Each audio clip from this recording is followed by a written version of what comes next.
आज हरदी से लताइल बाड़ी खेसारी लाल यादव जी और सौम्या जी के विरोधी के लिए बहुत ही बड़ा झटका बा।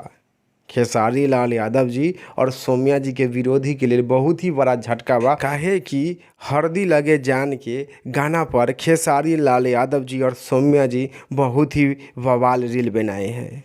खेसारी लाल यादव जी और सौम्या जी हरदी लगे जान के गाना पर बहुत ही बवाल रील बनाए हैं, जो कि आप लोग वीडियो स्क्रीन पर देख सकते हैं। तो खेसारी लाल यादव जी और सौम्या जी के विरोधी के लिए बहुत ही बड़ा झटका बा। जितने भी खेसारी लाल यादव जी और सौम्या जी से जलते हैं उनके लिए बहुत ही बड़ा तोहफा बा खेसारी लाल यादव जी और सौम्या जी के बवाल रील के साथ। अगर आप लोग अभी तक खेसारी लाल यादव जी और सौम्या जी के वीडियो हरदी लगे जान के नहीं देखे हैं तो आप लोग भी जाइए अन्नपूर्णा फिल्म्स के चैनल पर और देखिए, और देख कर नीचे कमेंट बॉक्स में बताइए कि आप लोगों को देखने में कैसा लगा।